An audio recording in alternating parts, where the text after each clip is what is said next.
नमस्कार। आप सबका हमारे चैनल ज्ञान द ट्रेजर पर स्वागत है। इस वीडियो में हम आपको बताने जा रहे हैं प्यासे को पानी पिलाने का महत्व। और वो प्यास किसी की भी हो सकती है, इंसान की भी हो सकती है, पशु पक्षी की भी हो सकती है, मतलब परिंदे और जानवर की बात कर रहे हैं। तो ये एक ऐसा शुभ कार्य है जिसको करने से और दूसरों को कराने से पुण्य मिलता है, आपके भाग्य का निर्माण होता है।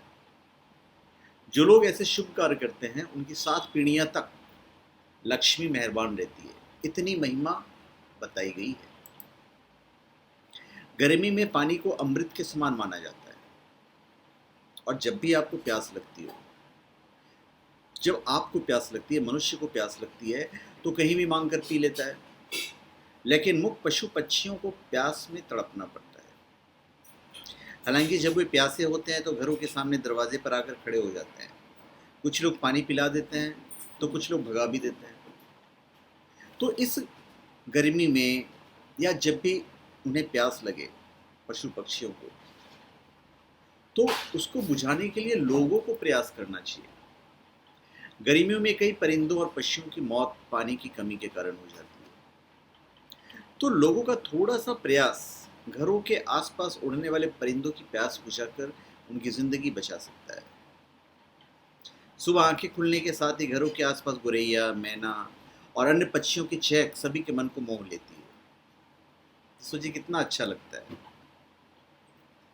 तो पक्षियों के भोजन कीड़े मकोड़े गर्मियों में नमी वाले स्थानों में मिल जाते हैं।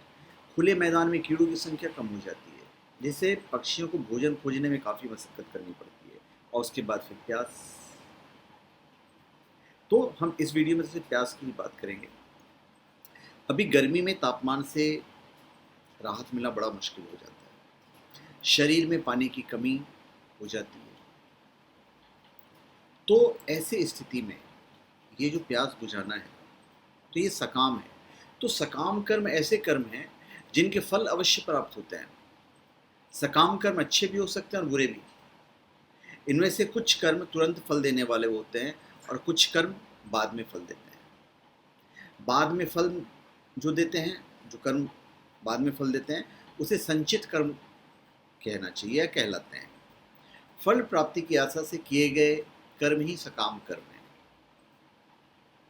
हमारे बहुत सारे दोस्त हैं जो कहते हैं कि हम तो रोज़ ही उपाय करते हैं लेकिन कुछ अच्छा नहीं हो रहा है। तो ऐसे लोगों से, ऐसे मित्रों से कहना चाहूँगा कि जब आपको प्यास लगती है तब आप पानी पीकर अपनी प्यास बुझाते हैं। वैसे ही आपने पानी पी, आपकी प्यास बुझ गई। तो इसमें पानी पीने का कर्म आपने किया और इस कर्म का फल आपको तुरंत मिल गया। तो अगर आप किसी दूसरे प्यासे व्यक्ति या परिंदे को पानी पिलाते हैं, तो आप जानते हैं कि किसी प्यासे व्यक्ति को पानी पिलाने से अच्छा फल मिलता है। तो आपने एक प्यासे व्यक्ति या परिंदे को पानी पिलाया, इससे आपको तुरंत कुछ फल नहीं मिला। आपका ये कर्म संचित कर्म बन गया और इसका फल आपको भविष्य में मिलेगा। तो जब कोई व्यक्ति कर्म करता है तो ये मान लीजिए, छाया का लाभ लेने और आम का फल खाने के उद्देश्य से एक आम का पौधा लगाता है। तो पौधारोपण के कई वर्ष बाद ये पौधा बड़ा होकर फल देने लायक होता है। अब वो व्यक्ति इसकी देखभाल करता रहा, किंतु दुर्भाग्यवश पेड़ पर आम लगने से पूर्व उसकी मृत्यु हो गई। उस व्यक्ति को पौधा लगाने और उसकी देखभाल करने में किए गए कर्मों का फल जीवित रहते प्राप्त नहीं हुआ। तो उस व्यक्ति के ऐसे कर्म संचित कर्म बन जाएंगे और इसका फल उसे अगले जन्म में बिना कर्म किए मिलेगा। और सनातन धर्म हमारे से जो सनातन धर्म है, वापस जन्म को मानते हैं, पुनः जन्म को मानते हैं। तो ऐसे फलों का मिलना उसका भाग्य होगा। इसलिए ऐसे कर्म करते रहिए, फल की चिंता ना कीजिए। आज नहीं तो कल अवश्य इन नेक कार्यों का फल आपको मिलेगा। और यही मैं इस वीडियो में कहना चाह रहा हूँ। क्या करना है, घर के बाहर पानी के बर्तन भरकर टांग दीजिए या बड़ा बर्तन अथवा कोटना पानी भरकर रख दीजिए, जिससे मवेशी या परिंदे पानी देकर आकर्षित हों और आके अपनी प्यास बुझा लें। छत पर भी पानी की व्यवस्था कर सकते हैं। छायादार जगह बनाकर वहाँ पानी के बर्तन भर कर रख दीजिए।